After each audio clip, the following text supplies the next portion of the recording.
नमस्कार साथियों, Naira education institute में आपका हार्दिक स्वागत है। मैं प्रोफेसर महेंद्र सर आज आप लोगों को शारीरिक विकास, बालक का शारीरिक विकास कैसे होता है, इसको लेकर के मैं आया हूँ। और मुझे आशा और विश्वास है कि इस पर जो भी आपको फोकस किया जाएगा, आपके भविष्य के लिए, आपके बीएड की तैयारी के लिए, आपके डीएलएड की तैयारी के लिए बेहद कारगर साबित होगा। तो साथियों, जो भी साथी पहली बार नायरा एजुकेशन इंस्टीट्यूट परिवार से जुड़ करके महेंद्र सर को सुन रहे हैं, प्लीज़ चैनल को लाइक कीजिए, सब्सक्राइब कीजिए और अपने ज्ञान को बढ़ाइए। तो आइए साथियों, ज़्यादा देर न करते हुए सीधे सीधे जो है आपके टॉपिक पे चलता हूँ और कैसे आपका अधिगम बढ़ेगा। प्रश्नों के माध्यम से इस पे कुछ प्रश्न लिखे हुए हैं, इसी के सहारे आपको जो है इसका विश्लेषण किया जाएगा। तो साथियों, ध्यान से आप जो है कि प्रश्नों की तरफ देखें और अपने उत्तर को जानें। सबसे पहला क्वेश्चन साथियों है, शारीरिक विकास का साधारण रूप किसके द्वारा निर्धारित होता है?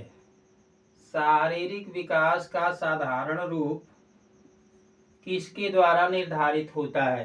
तो साथियों, शारीरिक विकास का साधारण जो रूप होता है साथियों, ये वंशानुक्रम के द्वारा निर्धारित होता है। किसके द्वारा निर्धारित होता है? वंशानुक्रम के द्वारा। इसका उत्तर होगा वंशानुक्रम।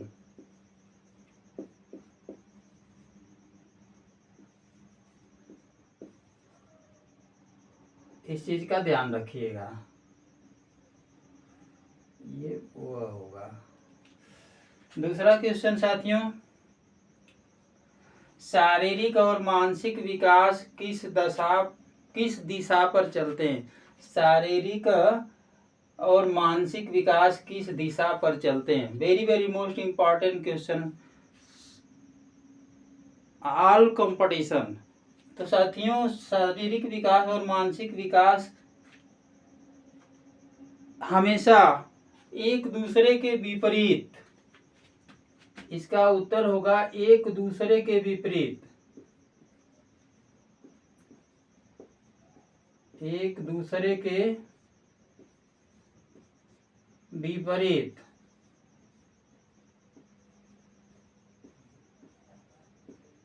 दिशा में चलते हैं।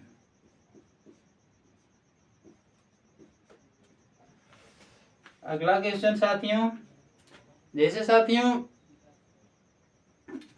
ये शारीरिक और मानसिक विकास, ये जो दोनों है शारीरिक और मानसिक विकास, एक दूसरे के विपरीत दिशा में चलते हैं। अगर बालक का शारीरिक स्वास्थ्य अच्छे ढंग से हो रहा है, तंदुरुस्ती अच्छी आ रही है, तो जाहिर सी बात है कि उसका मानसिक विकास कमजोर होगा। लेकिन अपवाद के लिए वातावरणीय परिस्थितियां भी जो है बड़ी कारगर सिद्ध होती हैं। वातावरण के तौर पे मैं बताना चाहूंगा कि दो बालक एक ही दिन उनकी पैदाइश होती है, एक ही समय में एक ही दिन जो है कि उनका जन्म होता है। एक बालक किसान का होता है और एक बालक जो है डॉक्टर का होता है। डॉक्टर के बालक को किसान के घर परवरिश के लिए भेज दिया जाता है और किसान का बालक डॉक्टर के घर में परवरिश के लिए आता है। तो साथियों, इनके जो ऊपर वातावरणीय प्रभाव पड़ता है, वो किसान का बालक जो है डॉक्टर बन जाता है और डॉक्टर का बालक जो है किसान बन जाता है। तो साथियों, ये जो है एक दूसरे के विपरीत दिशा में ये जो है चलते हैं। शारीरिक विकास, पालन पोषण अच्छे ढंग से होता है तो मानसिक विकास कमजोर होता है। लेकिन वातावरण को अपवाद में रखा गया है। वातावरण का प्रभाव पड़ता है, जैसा वातावरण बालक पाता है उस परिवेश में जो है कि उसका बौद्धिक मानसिक विकास होता है साथियों। तो अगला क्वेश्चन,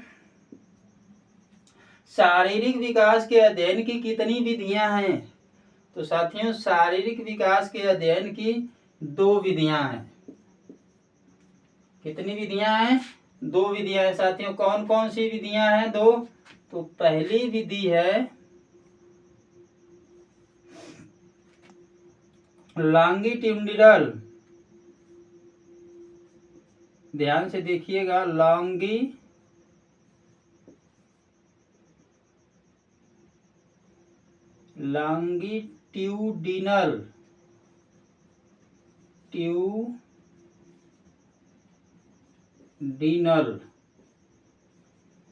ये लॉन्गिट्यूडिनल मेथड एक है, और दूसरा जो है हॉरिजॉन्टल मेथड, दूसरा जो है हॉरिजॉन्टल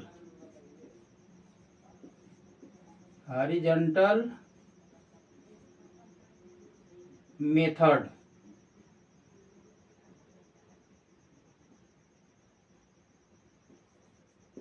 ये है साथियों,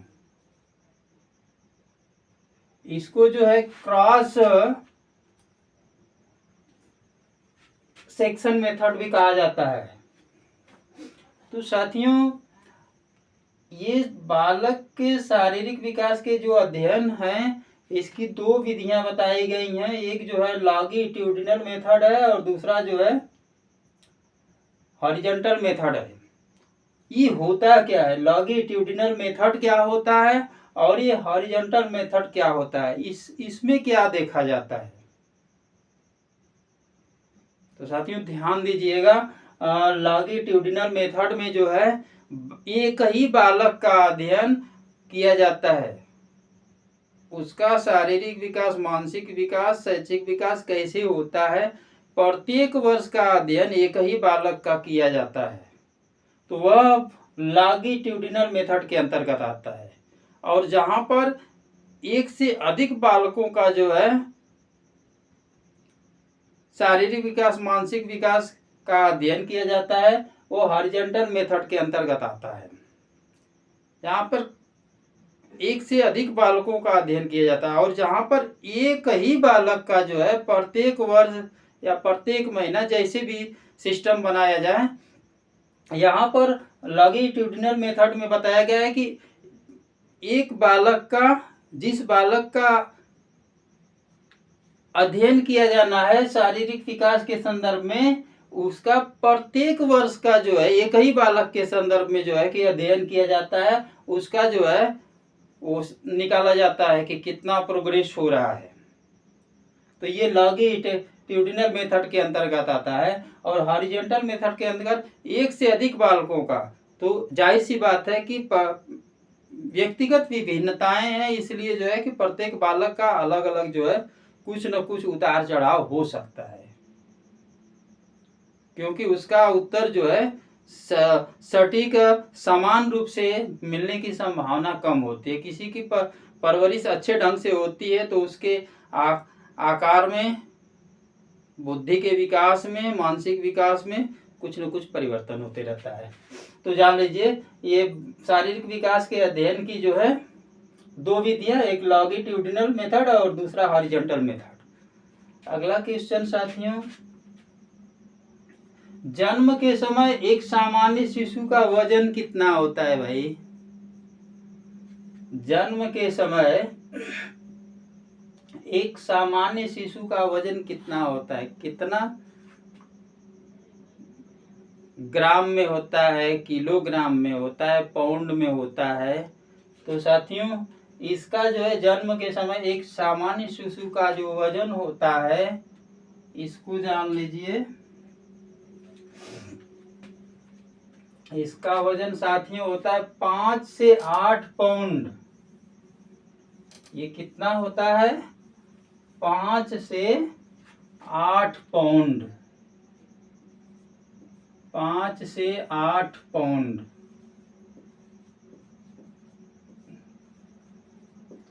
ये साथियों जब बालक जन्म लेता है तो उस समय जो है, जन्म के समय में इसका जो वजन होता है 5 से 8 पाउंड तक होता है। अब ये पाउंड क्या होता है? 1 पाउंड बराबर कितने ग्राम का होता है, इसको जान लीजिए। 1 पाउंड बराबर 453.1 पाउंड। 1 पाउंड जो है 453.59 ग्राम 1 पाउंड होता है। अब इसको जो है 5 से 8 पाउंड जो बालक का वजन होता है, अगर इसमें जो है 5 का गुणा कर देंगे तो ये न्यूनतम कम से कम इतना होता है 5 से 8 पाउंड तक। ये सामान्य बालक के लिए, जो इसमें देखिए लिखा हुआ जन्म के समय एक सामान्य शिशु का वजन। अब ये नहीं कि कुपोषित होगा तो उसकी बात हो रही है।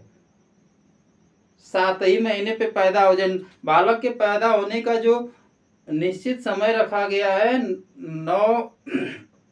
9 महीना 9 दिन 9 घंटा 9 मिनट 9 सेकेंड, सब 9 है। तो यहाँ पर जो 5 से 8 पाउंड में 1 पाउंड बराबर 453.59 ये ग्राम होता है। तो ये ग्राम होता है। अब इसको ऐसे लिख देते हैं, आपको आसानी से समझ में आ जाएगा। ये ग्राम होता है। तो अब 1 पाउंड से 5 में गुणा कर देंगे तो वजन का पता चल जाएगा। ये जान लीजिए कि 1 पाउंड जो है,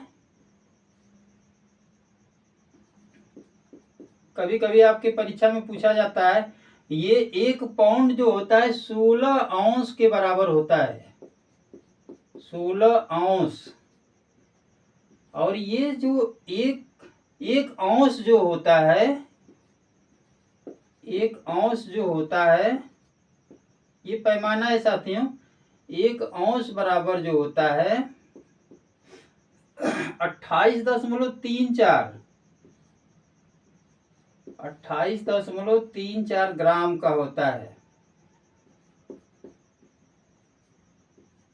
तो इस आधार पर औंस, ग्राम या पाउंड, इस तरीका से जो है कि आपका प्रश्न बन सकता है। किसी में बने तो इस फार्मूला को आप याद रखिएगा कि बालक का जब जन्म होता है तो सामान्य बालक का जो वजन होता है वो 5 से 8 पाउंड होता है। और अगर इसको जो है औंस में पूछा जाएगा तो इसके हिसाब से जो है कि 1 पाउंड बराबर जो है आपका 16 औंस होता है। तो 5 पाउंड बराबर 16 5 80 जो है 80 औंस हो जाएगा। तो इस चीज का जो है ध्यान रखिएगा। अगला क्वेश्चन है साथियों, 4 माह में शिशु का वजन कितना हो जाता है भाई? 4 महीने में जो नवजात शिशु है उसका वजन कितना हो जाता है? इसको तो आप जान गए, 5 से 8 पाउंड जब जन्म लिया तभी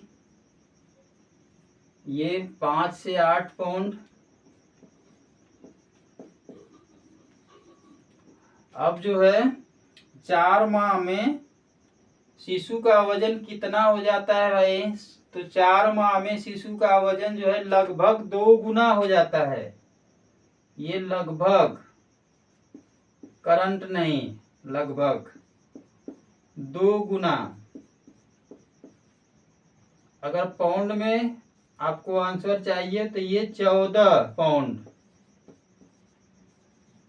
14 पाउंड के बराबर, लगभग 14 पाउंड होता है। 8 माह में शिशु का वजन कितना होता है? तो 8 माह में शिशु का वजन लगभग कितना हो जाता है भाई? 8 माह में शिशु का वजन जो है कि लगभग 16 से, साथियों 16 से 19, ये जो है 16 से 19 पाउंड, ये लगभग में ही होगा। हम लिख देते हैं, लगभग ही रहेगा तो सही रहेगा। लगभग 16 से 19 पाउंड।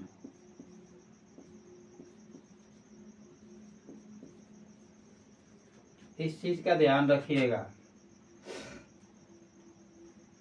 और एक वर्ष में 12 महीने में कितना हो जाएगा? तो साथियों ये जो है 3 गुना, ये 3 गुना हो जाता है, 3 गुना अर्थात 21 पाउंड, 21 पाउंड के आसपास होता है। अब साथियों एक क्वेश्चन आपके लिए और छोड़ा जा रहा है, इसको कमेंट में बताइएगा कि जन्म के समय शिशु की ऊंचाई कितनी होती है, कितना उसकी हाइट होती है, इसको आप कमेंट में लिखिएगा। नहीं समझ में आएगा तो हम आपको उत्तर देंगे। तो साथियों आज आपने पढ़ा शारीरिक विकास बालक का किस तरीका से जो है बाल विकास के अंतर्गत जो है कि किस तरीका से बालक का शारीरिक विकास होता है, ये जन्म के बाद से लेकर के और 1 साल तक का इसमें चर्चा की गई है। अगले वीडियो में जो है कि आपको इससे ज़्यादा बताया जाएगा। तो साथियों आज के वीडियो में बस यहीं तक। अगले वीडियो के साथ हम जल्द ही आपके समक्ष प्रस्तुत होंगे। तब तक के लिए नमस्कार, जय हिंद।